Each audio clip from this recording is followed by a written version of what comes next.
Спасибо. Ну, для начала я хочу представиться. Меня зовут Искандер Ахметович. Я являюсь председателем общественной организации Фонд развития мусульманских народов. Ну и большую часть своей деятельности посвящаю татарской общине, потому что здесь у нас большие проблемы, потом я сам татарин. Значит,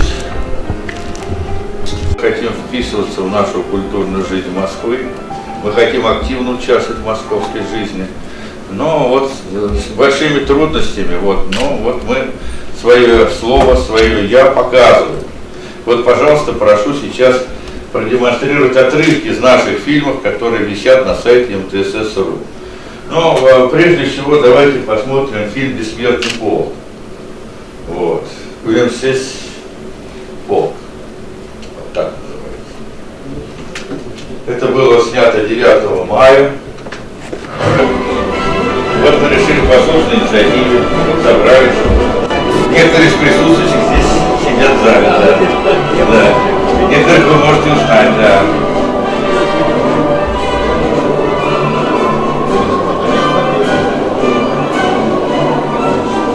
И смотрите, как хорошо Марс Саид Сайдашев вписывается в наше настроение. Марс Красной Армии, Салика Сайдашев.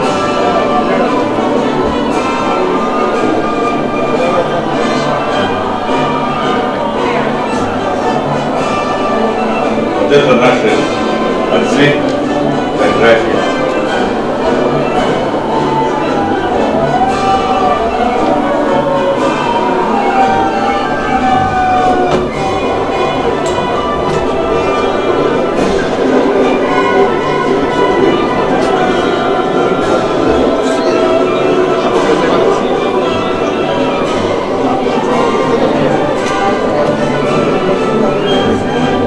Я надеюсь, что в этом году мы соберемся еще больше коллективов. Вот. Это наш великий поэт, наш красота, который сидит с нами.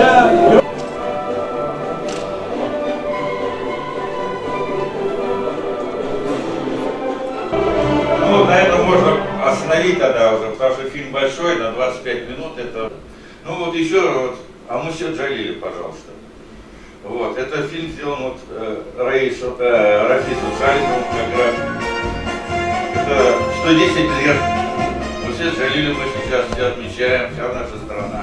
Это герой, да, которым гордился мы, татарский народ, и гордится вся Россия. Вот. Вот какие у нас есть ребята, которые делают. Вот.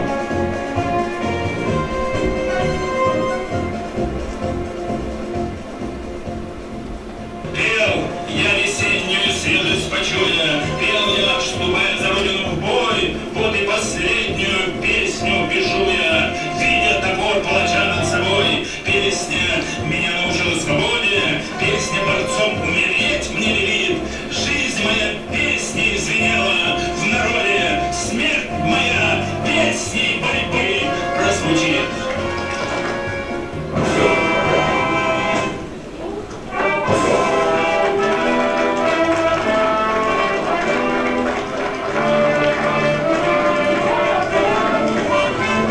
Открытие памяти.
Ну вот такие вот вещи, да, вот мы хотим вписаться, но, к сожалению, не можем иногда, вы понимаете, вот нас не воспринимают иногда властные структуры, Иногда нас они опасаются чего-то, понимаете, вот мы мусульмане, мы такие-сякие, понимаете, а на самом деле мы обычные граждане этой страны, и мы хотим, чтобы она была лучше и красивее с каждым годом. Вот, это вот как бы иллюстрация нашей деятельности. Ну а теперь, значит, возможно, значит, вот мы дадим слово Рамазану Алпауту, который расскажет о языках тюркских народов сначала.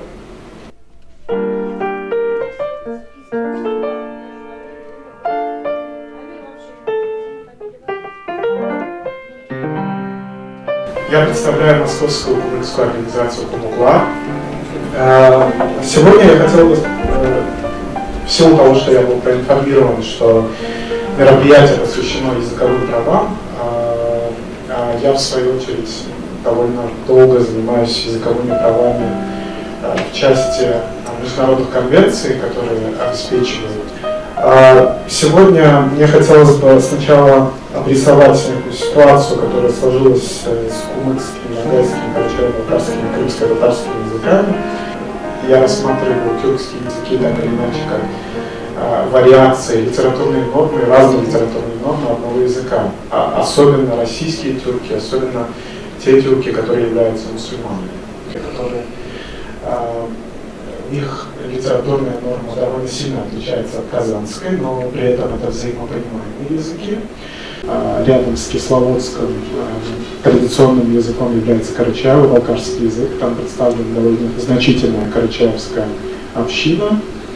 И непосредственно Карачаево-Черкесская республика, где большинство, я имею в виду, среди этнических групп составляют карачаевцы, соответственно, то здесь сложилась довольно интересная ситуация с официальными языками Республики Дагестан, потому что русский и другие языки народов Дагестана. С точки зрения правового восприятия этого выражения, вы сами понимаете, что это в принципе ничего не означает. То есть языки народов Дагестана. А какие языки являются языками народов Дагестана? Ни один документ не регламентирует, какие все-таки языки являются официальными языками. Но при этом очень часто в заявлениях государственных служащих делаются, они обрисовывают ситуацию так, что они приводят. Но вы, наверное, удивитесь, потому что в Республике Дагестан, в отличие от поволжских республик, родные языки в принципе не являются языками преподавания или языками обучения, где русский язык, литература представлены как предметы. И представьте себе ситуацию, когда человеку нужно сдавать ЕГЭ, и он может по законодательству сдавать его только на русском языке. То есть человек 4 года изучал физику на татарском языке, а на выходе он должен его сдавать на русском языке. То есть это, конечно, является таким демотиватором для татарской общины, потому что, в принципе, получается, они попадают в ситуацию, когда на выходе они получают хуже оценки, да, потому что они обучались на татарском языке. С крымско-татарским языком немного иная ситуация. Дело в том, что если говорить о северокавказских тюркских языках, то там более-менее с информацией все ясно.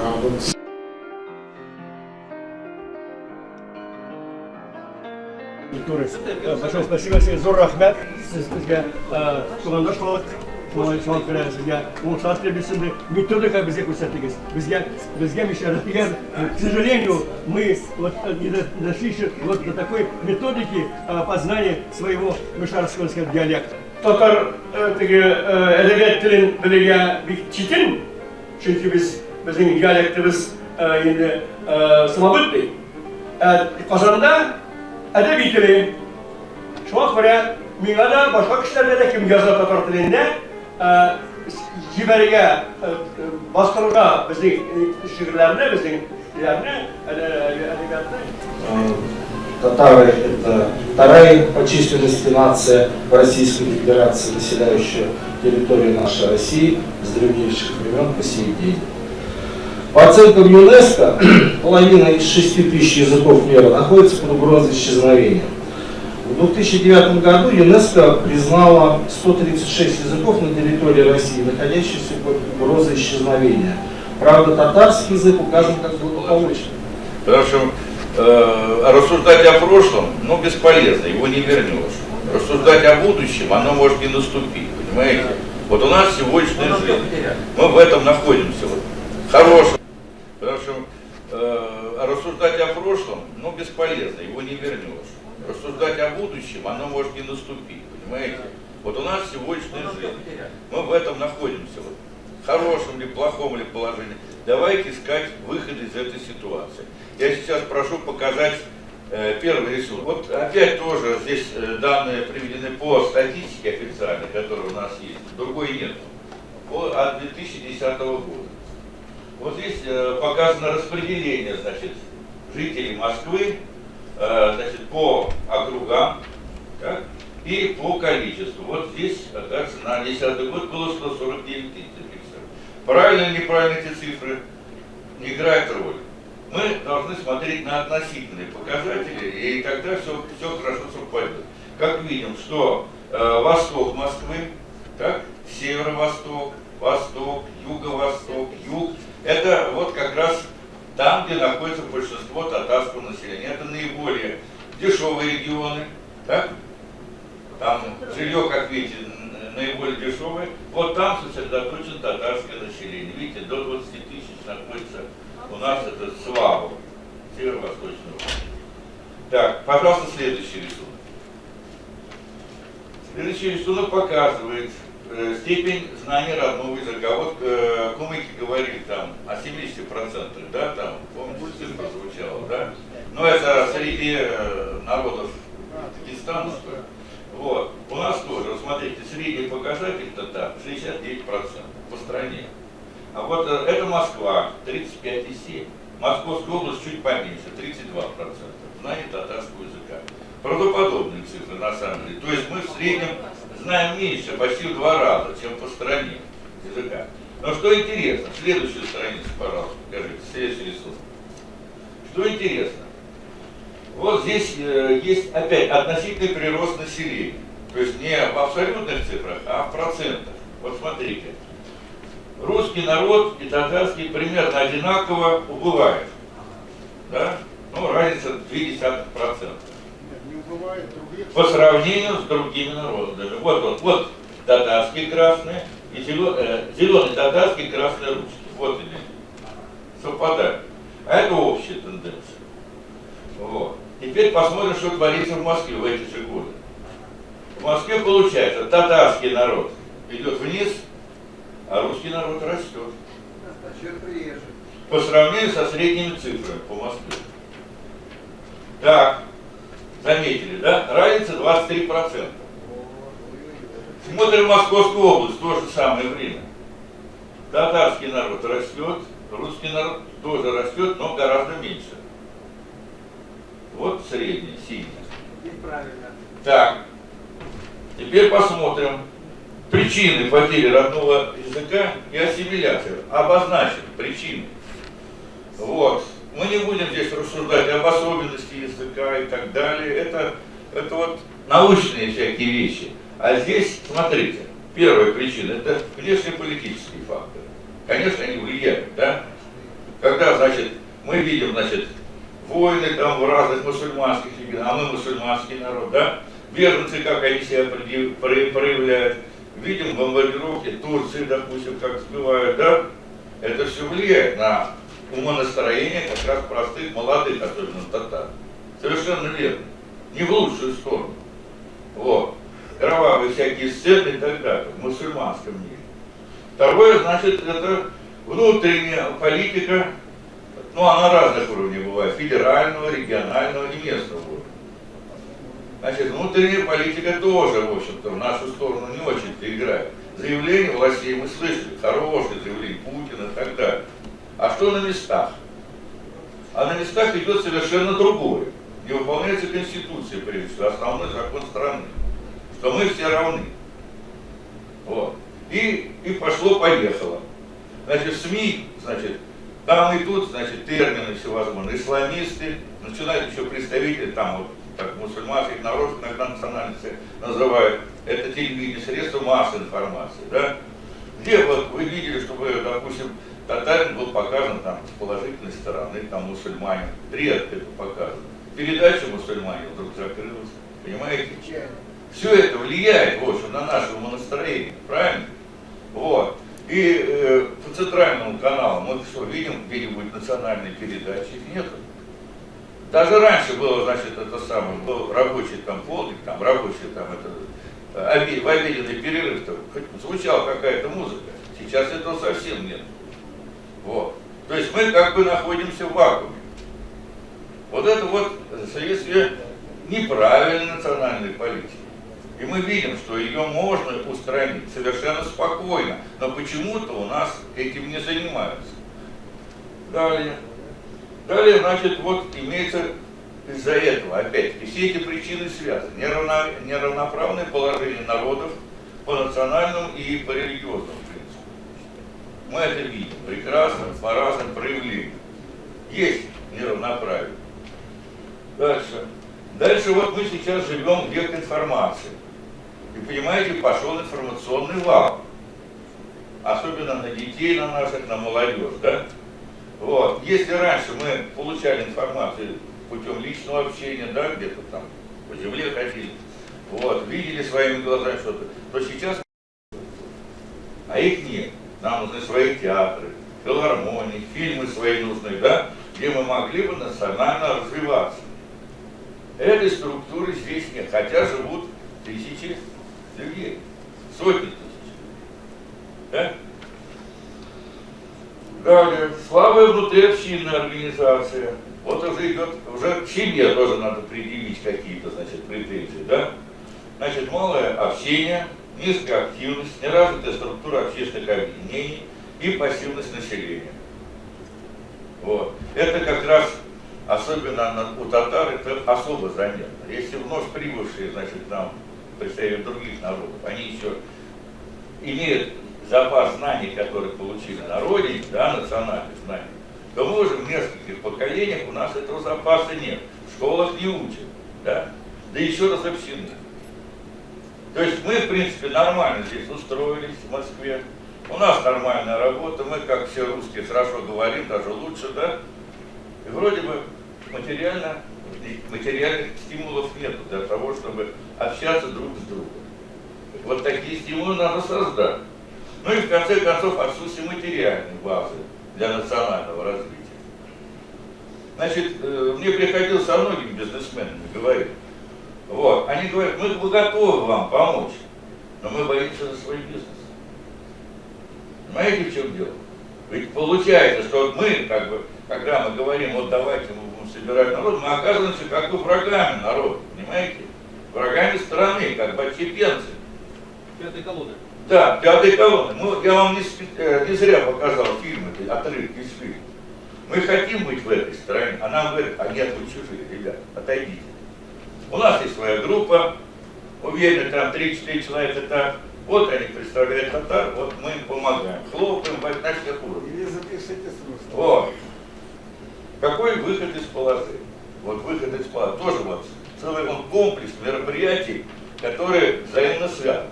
Но прежде всего, это укрепление связи внутри общины. Опять, мы должны собраться, соединиться в одну кучу, понимаете? Вот. Без этого вообще ничего не может быть. Вот. Без этого мы никто. Вот понимаете? Вот как мало. Нас уже так мало, понимаете? Пока мы не собрались, вот, не скучились, вот тогда и начинаются все процессы, понимаете? Вот.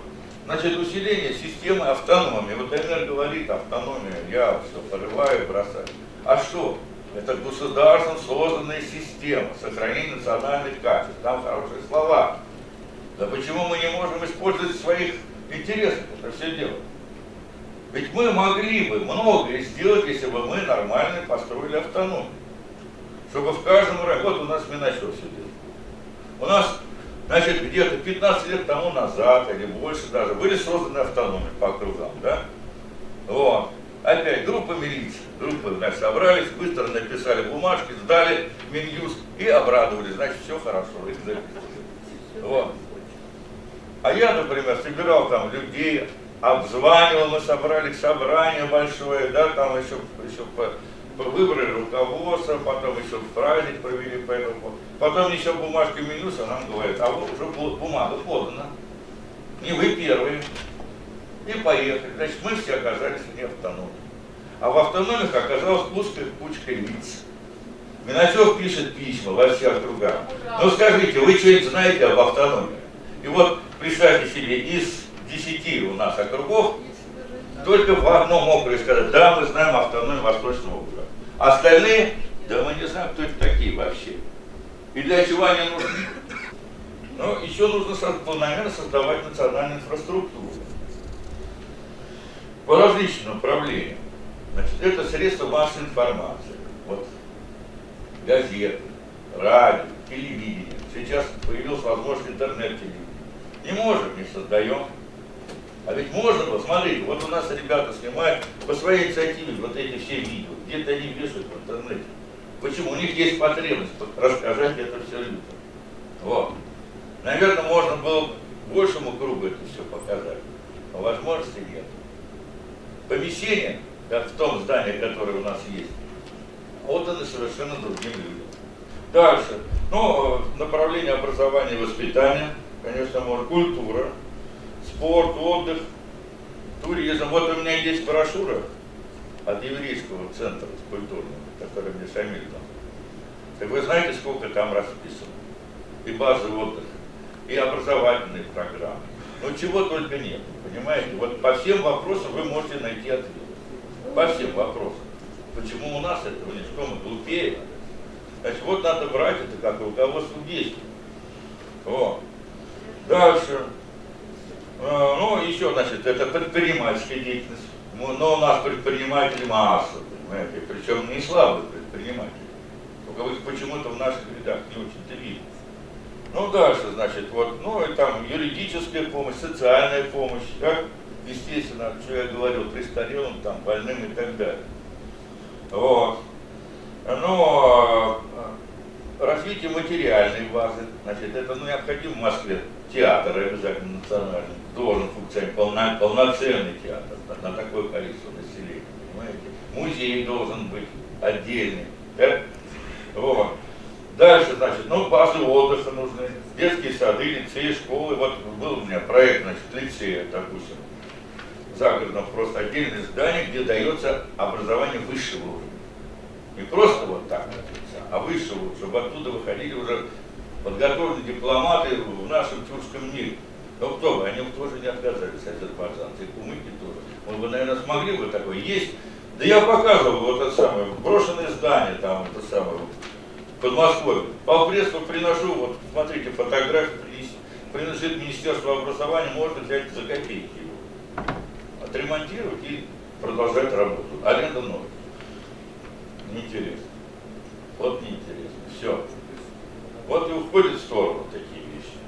Ну и, конечно, грандиозный проект, это вот у нас есть Татарской Слободы. Значит, мы знаем исторический район Москвы, где находится наш татарский культурный центр. Кстати, дом Асадулаева созданный на средства азербайджанского предпринимателя Шамсия Асадулаева, которого мы все чтим и помним. Он сделал это для татар, для всех. Вот. И вот это все-то была Татарская Слобода.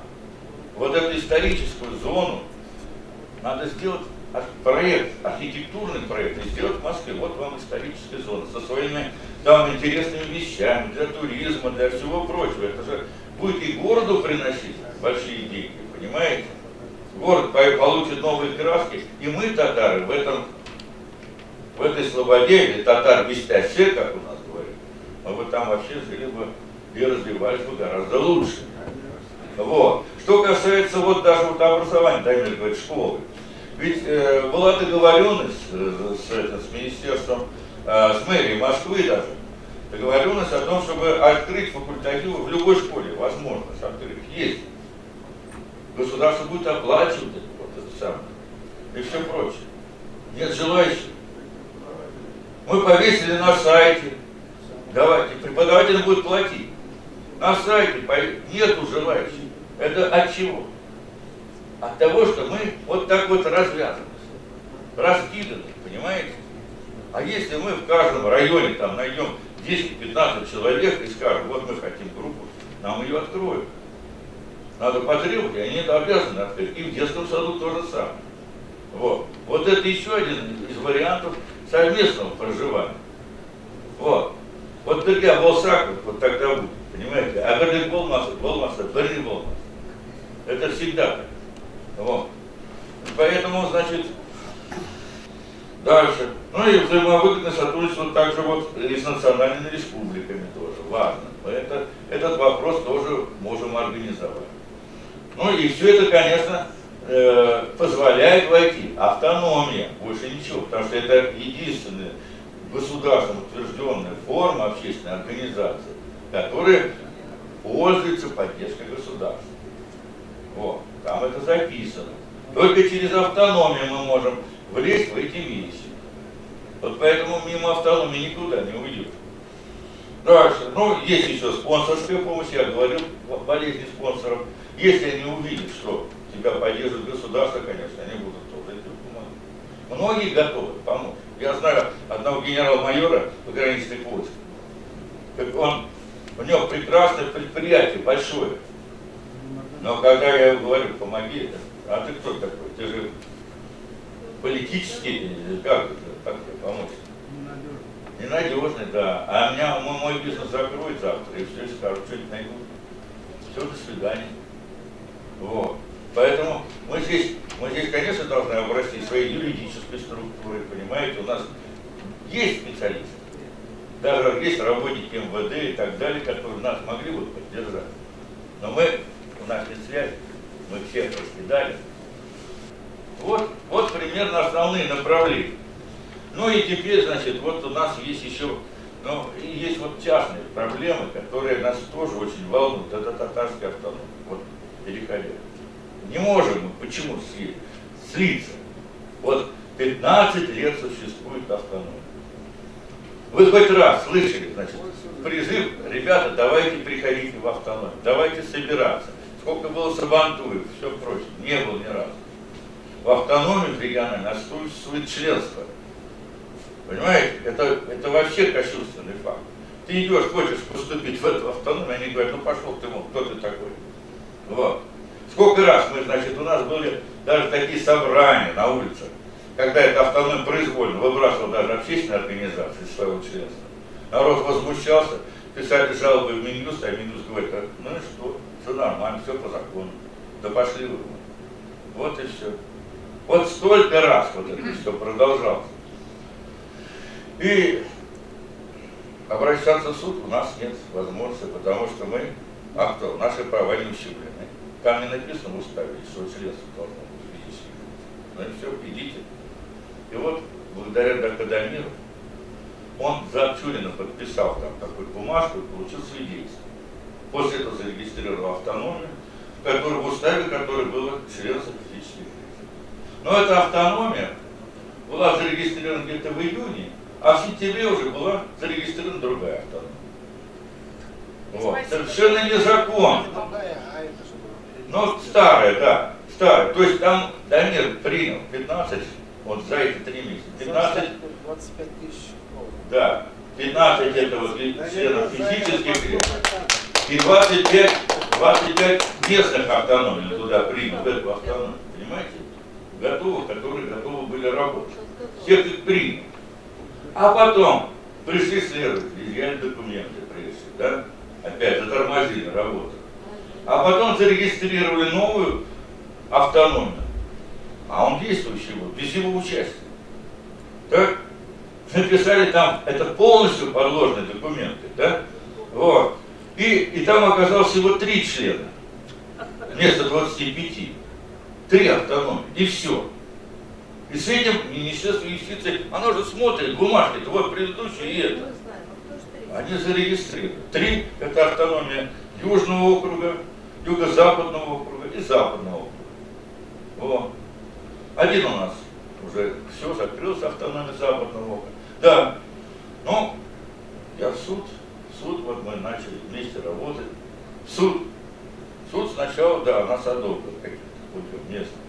А Мосгорсуд послал в сторону. И мотивируется чем?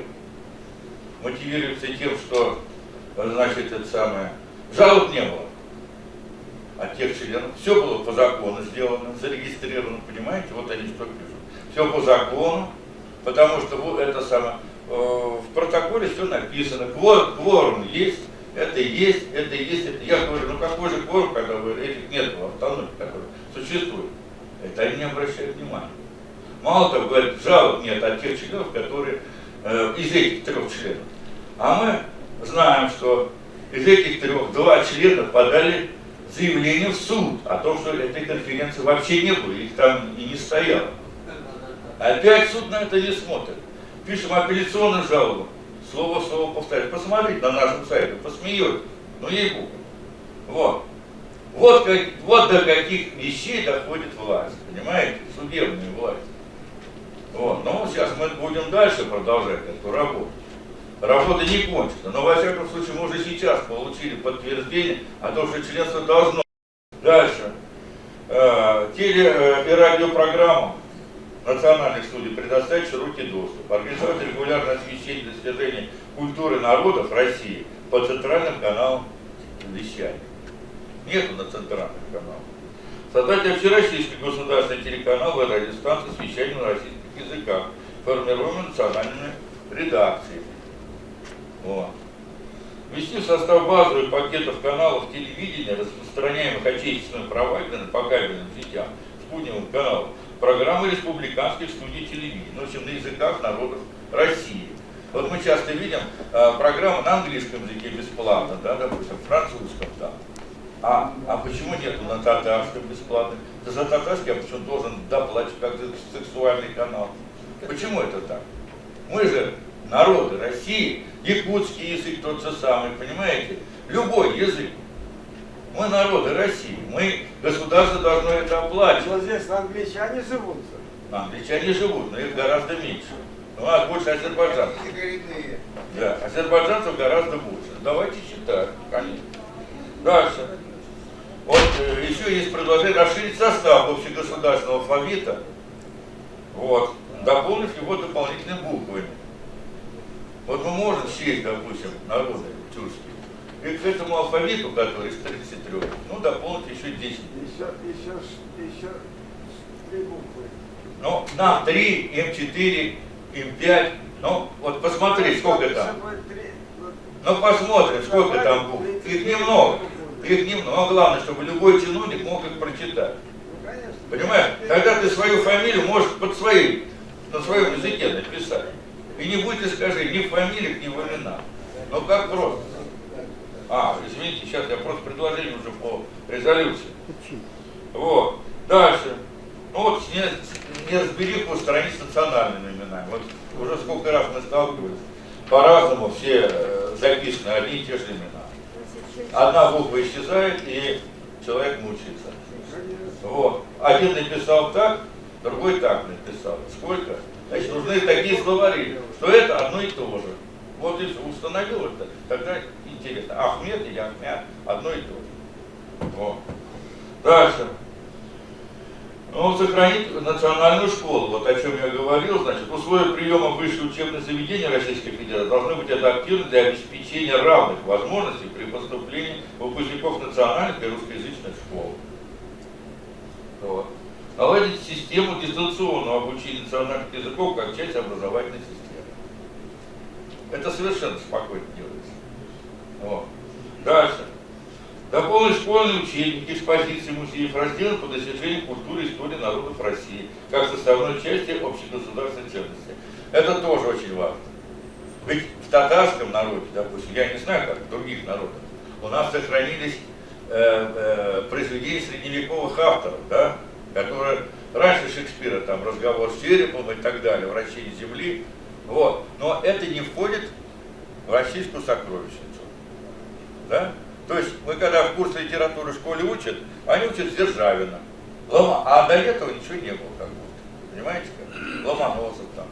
Вот. Значит, надо внести Алтай наш. Да? Алтайская царевна. Какая историческая вещь. Откуда это все появилось? А мы как будто из воздуха она возникла. Древнейшая культура. А мы это не знаем. Вот. Дальше. Ввести на территории России второй государственный язык. Вот раньше мы писали, что это должен быть татарский. Вот я сейчас предлагаю, возможно, это должен быть общий тюркский язык. Нам нужно собраться всем тюркским народом и выработать единый словарь. Нет, подождите. Вот что было всегда, тоже давайте поспорим, потому что Эдгам Кинешев, когда нам был тогда у нас встреча по Золотой Орде, он прочитал письмо татарского чиновника, да? Письмо зачитал, чисто русский язык, идиорум, окончание и так далее. Откуда татарский такой поменял? Значит, татарский тоже, видите, изменялся. Ну вот, значит, мы можем сейчас. Смотрите, пример опять тех же евреев. Один сел и написал словарь идиш полностью, 17 томов. И все выучили. Возможно. И сейчас все они спокойно болтают на одном языке. И если мы один язык выучим, сделаем, так мы все будем одним народом, все вместе будем. Наше будет больше, как говорил уважаемый, значит, наш Рамазан Алпаут. Нас же сколько теперь? 12 миллионов? О, это аж уже больше будет по стране. Значит, мы уже сила. Вот. А ради этого разве нельзя не постараться? Вот. Тут надо смотреть. То есть, понимаете, здесь иногда вот в Казани тоже отношения к нижегородским. Что это за язык, да? Давай мы его выкинем. Понимаешь? И нас опять разделяют. А нас надо соединять, наоборот, понимаете? Перепись населения. 20 наименований с татарский народ на 20 наименований разделили. И еще больше даже там. Вот и все. Зачем нам это? Давайте мы обратный процесс начнем. Ведь мы же были вместе. У нас был язык тюрки общий. Мы же писали на одном языке. Мой дедушка читал азербайджанские книги. У меня есть эта книга. Вот. Он с 4-классным образованием. Азербайджанцы читали татарский. Татарские читали, наваи там, это вся, это классика. Мы все они читали, а теперь мы не можем. Нас разделили. Но алфавит-то сделали вот. разные. Ну все, я вот на этом вот и кончаю, что единый государственный язык, ну вот какой язык, наверное, ну вот нам надо вот, наверное, будет принять и посидеть над этим очень серьезно. Все, спасибо за внимание. Да.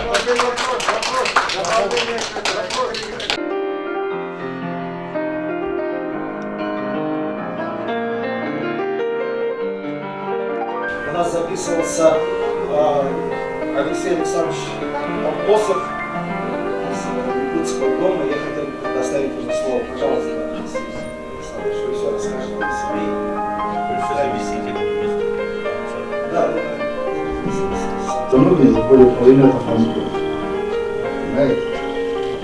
Даже если ряд федеральных, я вот был 6 лет заместителем министра по делам национальства России, 5 министров.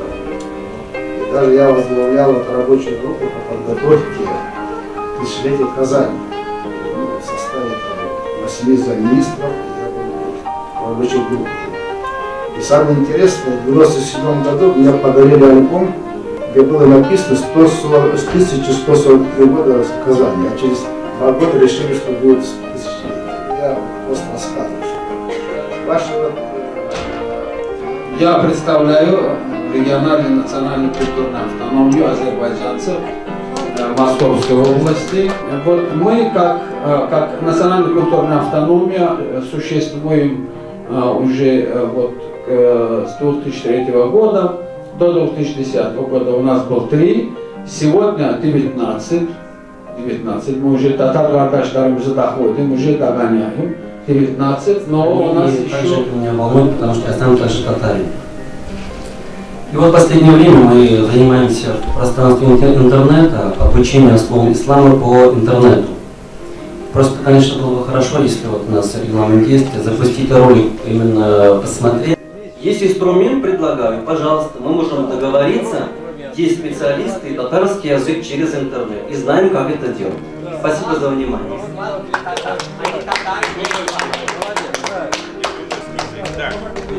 Esselamu Aleyküm milletleşler. Adı bir de karım. Varsa söyleyin. Taşar türünde değil, varsa Rus türünde.